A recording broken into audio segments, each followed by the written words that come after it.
Bonsoir à tous, merci d'être au rendez-vous de ce 20h à la une de l'actualité. Dégâts sur l'environnement, mort certaines des activités économiques. Les populations de Sindou n'en peuvent plus de cohabiter avec la centrale à charbon installée dans la zone. Ils ont décidé de porter plainte contre l'État et rejettent les propositions des banques partenaires. Ngor Djolène a soif. Cette localité fait face à un terrible manque d'eau. Du coup, les populations se ravitaillent à partir des bassins de rétention. Une menace réelle pour la santé publique. À quelques jours de la nomination d'un gouvernement, le ministre Omar Gueye cité dans une sale affaire. Accusation démentie par le concerné qui brandit une plainte pour diffamation. Vous entendrez le ministre de la Pêche dans ce journal. Voilà pour les grands titres. Le développement, c'est tout de suite.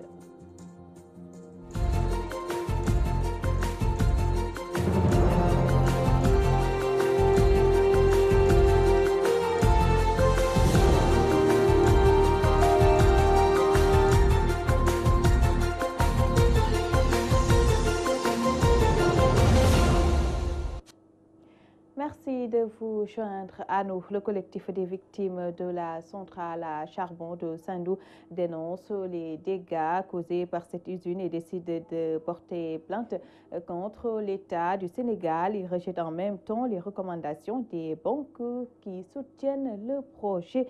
Fadel Ouad, leur porte-parole, explique au micro de Nachib Sagna. Non seulement Bargny continue à souffrir depuis longtemps de plusieurs maux occasionnés par la cimenterie Sococim, la centrale à charbon de Sindou, qui est installée des premières habitations, foulant ainsi au pied le code de l'environnement, a déjà amorcé l'agonie du littoral, de l'habitat marin. Plus grave encore, de nouvelles pathologies notées chez les nourrissons et les enfants se font jour de plus en plus dans les maisons avoisinantes de Minam à Bargny Guedj. Les femmes du site de transformation de Khelcom vivent un stress permanent et ne dorment plus à cause de leurs produits qui courent le risque de contamination par les éléments toxiques et résidus provenant des eaux de déversement de la centrale. Sans compter les 1433 parcelles de propriétaires de parcelles et ayants droit qui souffrent depuis lors de l'absence de dédommagement. Face à toutes ces agressions, le réseau appelle à nouveau à l'arbitrage du président de la République, demande à la communauté internationale et régionale de peser de tout leur poids afin que cesse le massacre économique en train d'être perpétré par le maire et la CES, la compagnie d'électricité du Sénégal. Le manque d'eau, source des malheurs des populations de Ngor Djolène, village situé dans la commune de Djamal, département de Birkilane. Les habitants de cette localité sont ainsi obligés de s'approvisionner dans les bassins de rétention dont l'eau est impropre à la consommation et la situation perdure malgré les nombreuses démarches, nous dit Al-Hassan Ba. Ngor Djolène, un village situé dans la commune de Djamal, dans le département de Birkilane, confronté à de nombreuses difficultés. Trouver le liquide précieux dans cette contrée reste impossible. Les bornes fontaines n'en parlons même pas parce que l'eau coule par compte-gouttes et aussi tard dans la nuit. On n'a pas d'eau pour se laver ou pour cuisiner ou encore pour donner aux animaux à boire. Les femmes sont obligées de prendre des charrettes si elles ont quelqu'un pour conduire et aller chercher de l'eau. Les difficultés sont bien là et existent depuis très longtemps. On a bénéficié d'un bassin de rétention, mais on nous avait interdit de boire cette eau car impropre à la consommation. Mais devant l'impossible, nul n'est tenu. On boit cette eau avec beaucoup de peine. Et ses habitants se contentent de boire l'eau d'une mare qu'elle se partage avec les animaux. C'est dans une mare qui se trouve un peu loin de chez nous que nous allons parfois chercher de l'eau et sommes obligés de se procurer de cette eau mélangée avec des urines des vaches et des autres animaux qui viennent s'abreuvoir dans ce point d'eau. Nous sommes fatigués. Parfois, quand une femme accouche dans le village, on peine à trouver de l'eau pour la nettoyer. Nous avons vraiment besoin de l'eau en quantité et en qualité pour boire et faire nos autres besoins. Bachir Ba, dit Toucouleur Baye, fils du terroir, face à cette situation plus que pitoyable, n'a pu retenir ses larmes en décriant cette négligence à leur égard. C'est anormal de voir ces populations d'aller boire cette eau qu'elles partagent avec ces animaux, des chiens, des vaches et autres. Les enfants ont tous la bilharziose. Je suis allé partout pour que finisse cette torture, mais rien. Nous sommes des citoyens comme tous les autres. Le piment et les autres n'ont pas encore réagi face à cette situation. On dirait que nous n'avons pas d'autorité compétente. Et pourtant, les populations ont massivement voté pour le président Macky Sall avec un taux de plus de 75%. Et nous ne parvenons pas à avoir de l'eau potable. Plus de 25 000 âmes dans la commune qui compte 28 villages. Je crois qu'il faut un peu de respect à notre égard.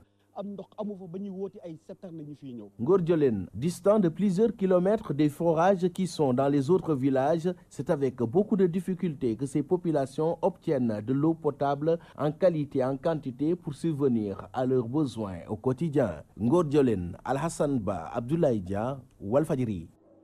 Fuite sur la conduite principale du lac de Guiers. Des perturbations sont notées dans la distribution de l'eau dans certains quartiers de Dakar. À Grand Yoff, beaucoup de ménages se sont réveillés sans une seule goutte de leur cri de détresse dans ce Vox Pop réalisé par Rohan Dong.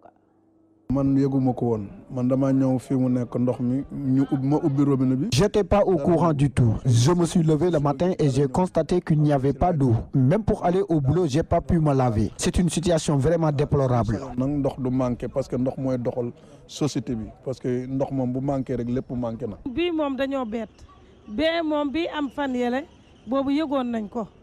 Franchement, ça nous a surpris. La fois passée, on était au courant parce que les radios et les télés en ont parlé suffisamment. Cette fois-ci, non. J'ai mes bouteilles car je suis restauratrice et j'ai besoin d'eau pour mon travail.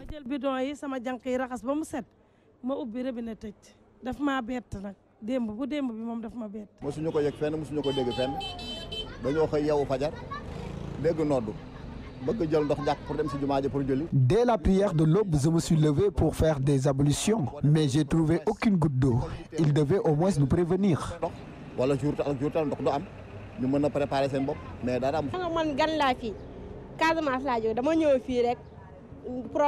Sincèrement, je ne suis pas de Dakar. Je viens de la Casamance. Mais c'est vraiment difficile cette situation que nous vivons à Grand Yoff. On n'a pas ce problème là-bas, nous. Et les seaux sont très lourds, sincèrement.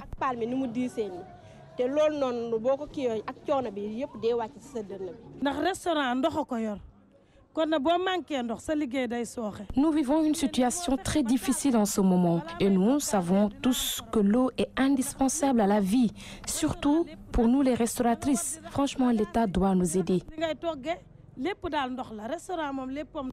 amul moto pompe amul dara même auto citerne pour ñëw pour dimbali situation su population bi sax amuñu ko do dara fu nekk dañu tourner partout ailleurs pour uti ndox mais mënuñu ko am. Du côté de la SDE, on rassure que la réparation de la fuite va prendre moins de temps que prévu et d'ici 72 heures, tout devrait rentrer dans l'ordre pour un approvisionnement correct en eau. Mor Diop, le directeur technique et du développement à la SDE, est avec Fatou Bintou Diouf. On nous a signalé un incident au niveau de la conduite maîtresse du lac de Guiers. Qui a été occasionné par une entreprise chinoise, CCECC, qui était en train de réaliser les travaux de pose de la nouvelle conduite, la troisième conduite du lac de Guiers. C'est en ce moment que, malheureusement, cette entreprise a occasionné cet incident. Donc, dès que l'incident est survenu, la cellule de crise opérationnelle de la Sénégalaise des eaux s'est immédiatement réunie. Et nous avons mis en place le dispositif nécessaire pour faire face à la situation. La réactivité quand même de nos équipes est à saluer parce qu'ils ont pu terminer les travaux ce matin vers 10 heures et présentement nous avons remis en service le réseau. La situation va revenir à la normale parce que vous savez, l'eau quand même c'est pas comme l'électricité. Quand vous remettez en service, il y a le réseau, une partie du réseau quand même s'était vidée. Il faut quand même qu'il y ait un peu de temps pour remplir toutes ces poches et surtout les zones hautes au niveau de la capitale qui étaient les plus touchées. Donc il faut quand même compter 72 heures maximum pour que la situation redevienne carrément à la normale au niveau des zones les plus hautes. Nous avons mis en place depuis hier un dispositif de camions-citernes pour soulager les zones les plus touchées. Nous allons maintenir ce dispositif jusqu'à la remise en service total au niveau de ces zones. Je vous le disais dans les titres, Omar Gueye, c'était dans une sale affaire. C'est le titre à la une des quotidiens de ce mardi, mais la réplique du ministre de la Pêche ne s'est pas fait attendre. Omar Gueye dément ces accusations et décide de porter plainte pour diffamation. Le voici au micro de Nachib Sagna. J'ai été nommément cité dans une affaire de corruption qui s'est déroulée au Cameroun. Sur ce même registre, le site d'information Réumi.com affirme, dans un article publié ce jour, intitulé « Cameroun, Omar Gueye cité dans une affaire de corruption ». Je tiens à préciser d'emblée que ces informations sont mensongères, fausses et dénuées de tout fondement.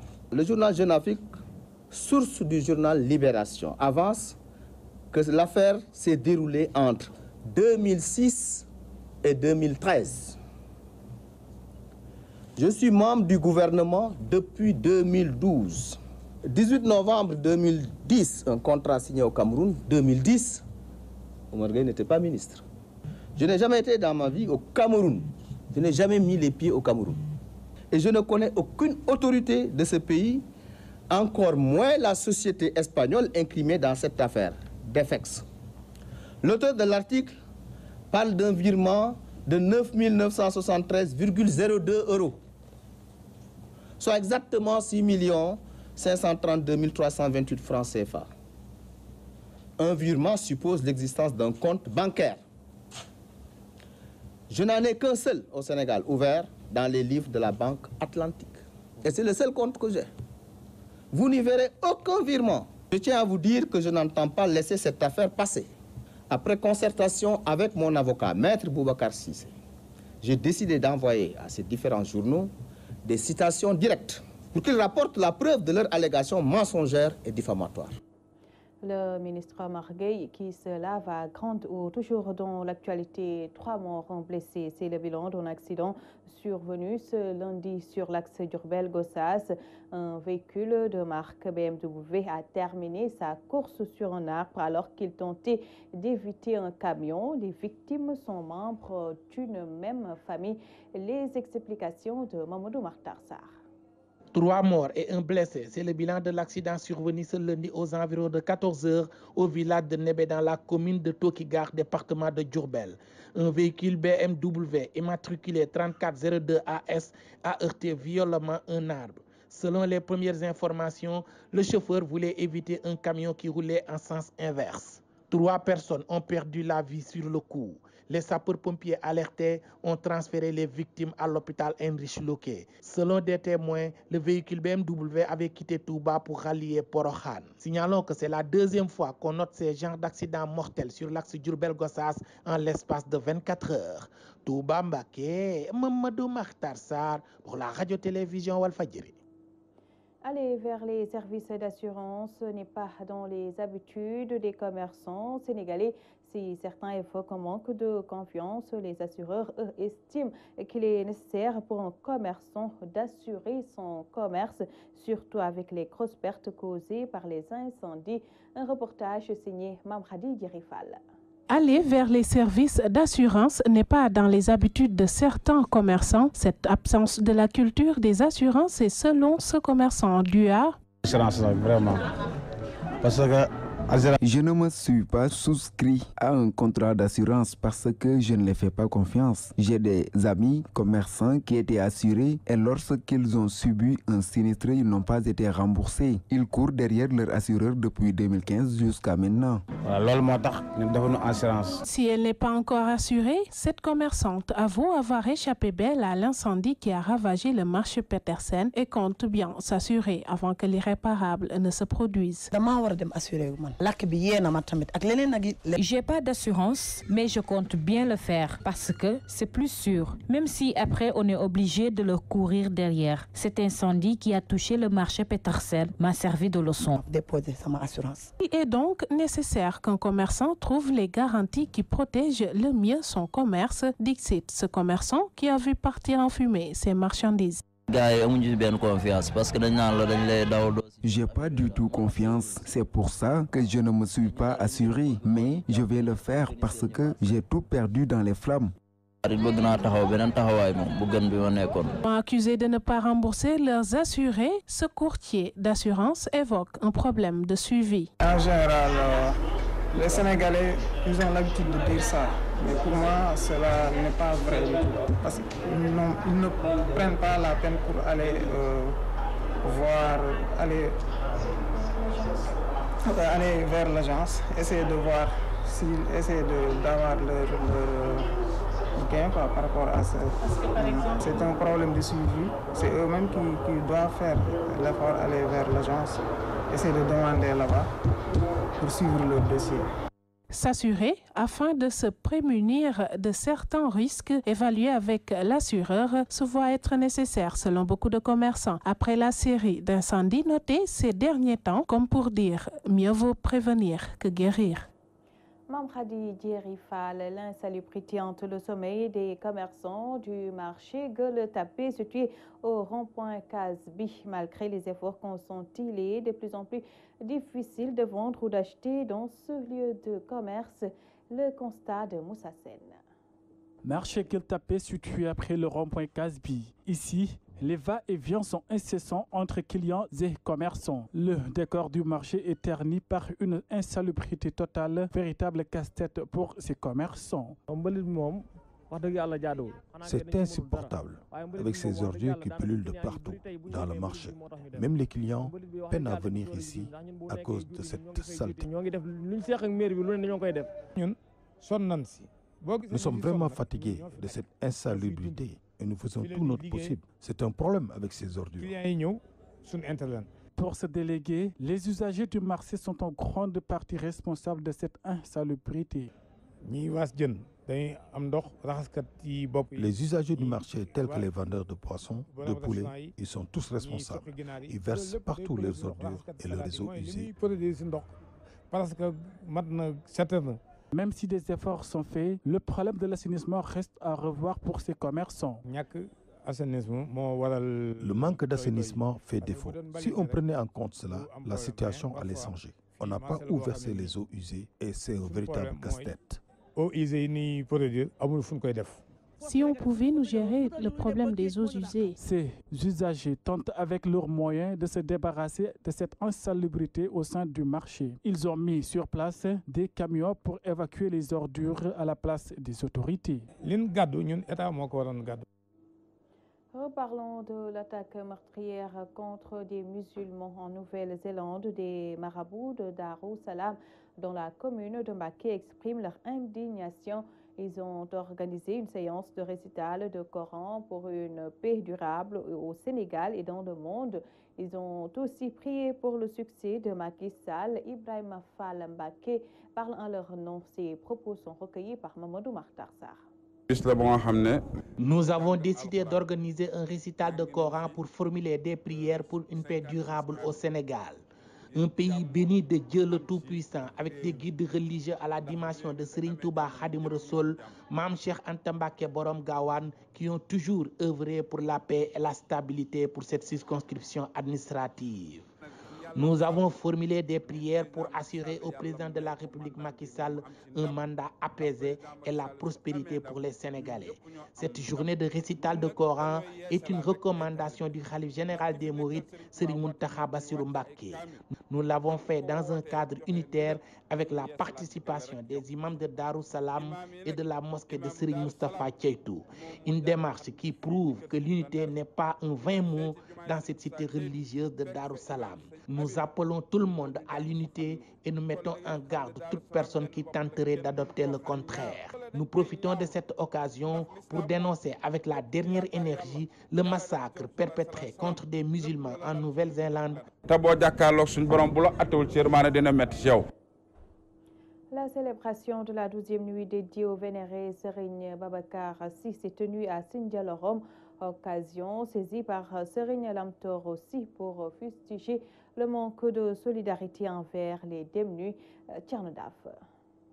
La 12e édition de la nuit religieuse dédiée au vénéré Serigne Babacar Sy s'est tenue à Sindialorom. Occasion saisie par le marabout Lamtor Sy pour fustiger le manque de solidarité envers les personnes démunies. Serigne Babacar Sy radiyallahu ta'ala anhu ndax moom la ñu jagleel bés bii.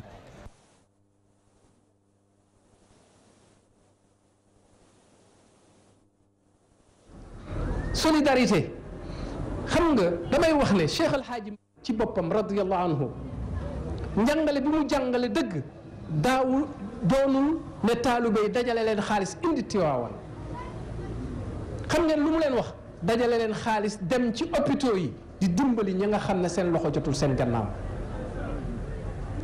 Selon le marabout, il y a dans notre pays des populations nécessiteuses qui ont le plus besoin des enveloppes bourrées d'argent et des chèques que les cités religieuses comme Tivaouane.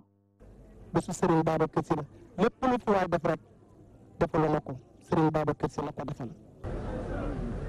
waaye Tiwaawan jaral ñàkku fa ndax Maodo ba mu tàllalee loxo yàlla dafa ne ko ustur lana bi sitrikal jamili fi diini wa dunya bila tafsiri loolu yàlla defal na ko.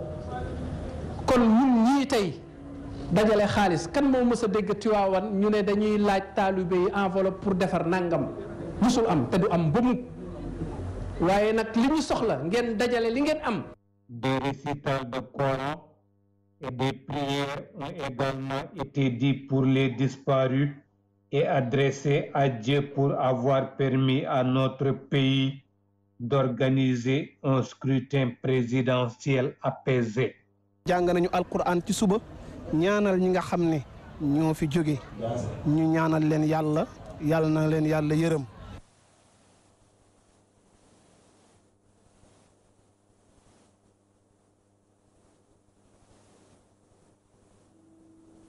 Toutes nos excuses pour la qualité sonore de cet élément. Voilà, c'était le journal de 20h. À vous tous, merci de l'attention. Dans un court instant, la 4e et dernière partie de l'édition du soir avec Moustapha Diop. Restez avec nous.